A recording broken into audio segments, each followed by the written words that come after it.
Happy Monday, everybody. My name is Brandon Rosa, and welcome to another episode of the Xbox in 10 podcast, your weekly source of Xbox gaming news covered in around 10 minutes. Every Monday, this podcast covers new game releases, the previous week's gaming news, and we all learn an Xbox-related fun fact together. This show is on podcast services around the world, so please subscribe on your favorite and leave a review. Xboxin10.com, no numbers, is your quick source for links to all of our podcast destinations and social media profiles, which you can follow at Xboxin10. To start, let's talk game releases. The big games out last week were Ion Fury and, of course, Halo 2 Anniversary on PC. The games coming out this week include Golf with Your Friends, The Persistence, Monstrum, Maneater, Saints Row the Third Remastered, Dragon Ball FighterZ Ultra Instinct Goku, and Soko Bunny. Also coming this week to Xbox Game Pass and Xbox Game Pass for PC to celebrate its 10th anniversary is Alan Wake. Now to last week's biggest news stories, and we have 8 to cover this week. Number 1. Microsoft is waiting for Sony to reveal PS5 price to undercut it with Xbox Series X, say Michael Pachter and Peter Moore. Sharif Saeed at BG247 writes, "The battle for the price of PS5 and Xbox Series X is about more than just component prices. Microsoft will be very aggressive at the start of the next generation of console, and that could lead to it to undercut Sony's PS5 price, even if it means losing money initially. At least that's according to Wedbush securities analyst Michael Pachter and former EA and Microsoft executive Peter Moore. Both industry veterans were guests on a mini podcast hosted by Jeff Keighley on Friday.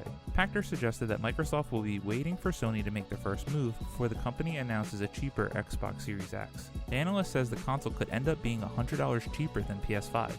Quote, from what I've seen, Sony's going to have to charge $500 for the PS5, and Microsoft has a big balance sheet, end quote, says Pachter, referring to earlier reports that the advanced components of PS5 could end up driving its price up, perhaps a bit beyond what consumers expect. This is also true for Xbox Series X, but the difference, according to Pachter, is that Microsoft can take a bigger hit on every console. Quote, if they want to cut the price by $100, just price below PS5 and subsidize the first 10 million units, they will. So I think they're waiting to have Sony blink first, and then they'll reveal the price, he added. Very likely $400, end quote. Peter Moore was in agreement, pointing out that there's more being considered than simple component prices. Moore believes that both platform holders are currently calculating how big of a hit they can take by subsidizing PS5 and Xbox Series X's. Really interesting to see industry veterans reporting on their thoughts for the Xbox Series X price in comparison to the PS5. Hearing Phil Spencer previously discuss how he has the backing of Microsoft and the CEO of the company for Xbox and Xbox Series X, I do agree with their thoughts here, and I don't think there's any chance in the world that Xbox Series X will cost more than PS5. I do believe it will either be the same price or a little bit cheaper as they're suggesting. Can't wait to find out. Number 2. Unreal Engine 5 revealed for Xbox Series X and other platforms. Jennifer Locke and Asher Madden at Windows Central writes, Epic Games gave us our first glimpse at Unreal Engine 5 working its magic. The following footage showcasing some technical demos running in real time on a PS5.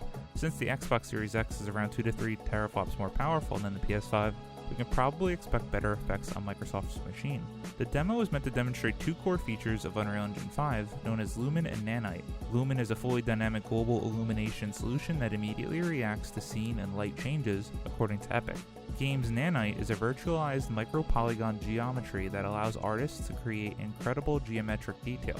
Film-quality source art comprising hundreds of millions or billions of polygons can be imported directly into Unreal Engine and will just work. Unreal Engine 5 will be available in preview in early 2021 with a full release slated for late 2021.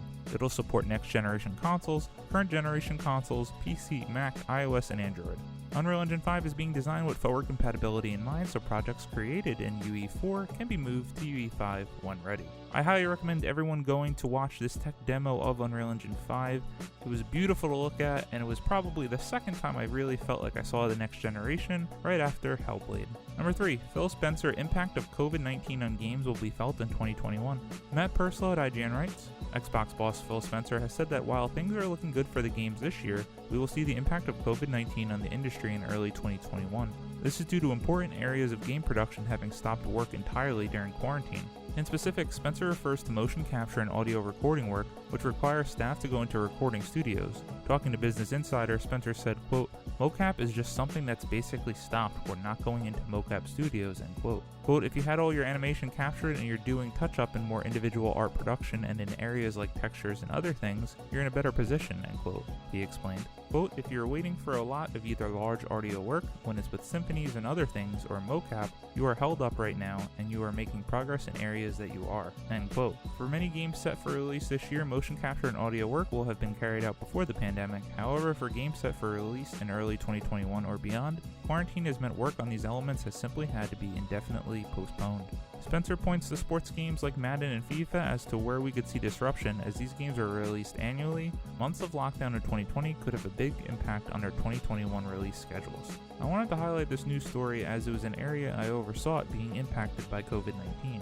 Not being able to do mode capture is such a big part of next generation gaming, and the annualized franchises will definitely take a hit as they have much shorter development cycles. Number 4. May 2020 Xbox One update adds genre and player count game filters. Asher Madan at Windows Central writes, today Microsoft released the May Xbox One update that brings a lot of bug fixes. However, there are a few noteworthy improvements. While there are some changes to the community and mixer options on the console, the highlight has to be the fact that you can now sort games by genre and player count. This should help with multiplayer games because sometimes you forget if a title supports local co-op or other similar features. The Xbox website posted the following. The updated community page on Xbox One makes it clearer where your content is coming from and how to explore Xbox Live. This improved layout splits the page into 4 new channels. We've added a couple of new filtering options for your games and apps, genre, and player count. Try this out with the Surprise Me button for even more catered results when you're looking for something different to play. Added with the May release, live thumbnails make it way easier to get a glimpse into a stream before jumping in. Take a scroll through what's happening on Mixer and find a new favorite streamer.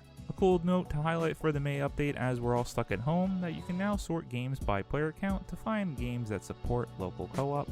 Go have fun on your couch with your housemates. Number 5. Common 60 frames per second is not a mandate on Xbox Series X, says Microsoft. Alex Savard at Games Radar writes, a Microsoft representative has clarified why Xbox Series X standard output is not 60 frames per second. Following up with a tweet in which he stated the 60 frames per second will be the standard output on Xbox Series X, Xbox Games marketing head Aaron Greenberg explained that this threshold is not a mandate for developers working with the hardware, so we shouldn't expect all games to necessarily meet it. In a statement made to The Verge, Microsoft also said that the 60 frames per second is not the standard output for Xbox Series X, since it is up to the individual developers to determine how they leverage the power and speed of Xbox Series X. Personally, I hope that developers do not focus so hard on native 4K and pushing 8K maybe at the end of the generation. I love a beautiful looking game, but 60 frames per second is such a huge deal when compared to 30 frames per second, making some games totally different when you play them at 30 frames per second on a console versus 60 or more on a PC. Number 6. Tony Hawk's Pro Skater 1 and 2 remake announced for PS4, Xbox One, and PC. Jonathan Dornbush at IGN writes, Tony Hawk's Pro Skater is back as Activision has announced Tony Hawk's Pro Skater 1 and 2, a compilation remake of the first 2 THPS games developed by Crash Bandicoot Insane Trilogy studio Vicarious Visions, which has a long history with the series. THPS 1 and 2 will be released for PS4, Xbox One, and PC via the Epic Games Store on September 4th, 2020, with pre-orders offering fans early access to a demo of the iconic warehouse level. This game is a remake compiling the first 2 games in the beloved THPS franchise, including all levels, even the secret ones. Anyone who grew up with Tony Hawk's Pro Skater like myself absolutely has to check out the trailer. It's mind-blowing to see how good this looks. I cannot wait to get my hands on it in September. Number 8. Fortnite will be an Xbox Series X launch title. Sean Carey at True Achievements writes, Fortnite will be a next-gen launch title for both the Xbox Series X and PS5. The news was revealed during Jeff Keighley's Summer Game Fest. Not much is changing other than the fact that Fortnite will be leveraging the power of next-gen consoles. It's still the same old Fortnite, but performance and visuals will be improved. At the moment, Epic isn't giving too much away, but it has confirmed that Fortnite for next gen will be built on Unreal Engine 4, and the game will be migrating to the newly announced Unreal Engine 5 in mid-2021. Epic has also said that it plans to support cross-progression between console generations and platforms, so any skins or items unlocked will be carried over. Crossplay will also be supported across all platforms, both new and old. Support will continue for all existing platforms. A bunch of these free-to-play and games as a service will be awesome additions to our shiny new consoles later this fall. I will jump back into a few games of Fortnite just to see how good it looks on my Xbox Series X. And number 8, Anthem's overhaul is going back to the drawing board. Eric Van Allen at US Gamer writes, BioWare's Anthem has had a rough go of things. Just over a year old, the co-op loot shooter has been taken back to square one in a sense. Today, BioWare published the first of what looks to be a number of ongoing updates for what's next for Anthem. Christian Daly, studio director for BioWare Austin, published a blog post today discussing what's in store for Anthem. The Austin branch is heading up Anthem's development, and Daly says the team has already entered an incubation phase, experimenting, prototyping, and designing the future of Anthem. A team of 30-ish BioWare BioWare developers are working on the process, which Daly says gives them the ability to be agile, but it still might be a while before we see anything about Anthem's next steps. Quote, spoilers, this is going to be a longer process, and yes, the team is small, but the whole point of this is to take our time and go back to the drawing board, end quote, says Daly. I love the promise and premise of Anthem, and I did play the whole game and beat it. I enjoyed parts of the stories and the characters that they had, but not being able to play the game with anyone as all my friends had no interest, and I could not blame them. They really need to do a lot to reinvent this game, and I'll be excited to see what they can come up with. As always, we end our show with a fun fact about Xbox, and this one is about Xbox Live. Credit to Christina Gouch at Statista.com. First launched in 2002, Xbox Live is an online multiplayer service associated with Microsoft's Xbox line of consoles. In the fourth fiscal quarter of 2019, Microsoft's online gaming service had 65 million monthly active users, up from just under 40 million at the beginning of 2016. I'm sure the numbers right now for Xbox Live are staggering due to the effects of staying at home from COVID-19. It'll be interesting to see how many more users Xbox will have with the next generation of consoles compared to the last, if they're able to be more competitive with Sony this generation. Thank you all for listening to the Xbox in 10 podcast, your weekly source of Xbox gaming news covered in around 10 minutes. If you like the show, please subscribe on your favorite podcast service, share with your friends, leave a review, and follow on all social media at Xbox in 10. This past week I haven't played too much, but I played a few games of Warzone and the board game Pandemic, which is the best board game of all time. My name is Brennan Rosa. You can follow me on Xbox at Brosa93. I hope you all have a great week and keep on gaming.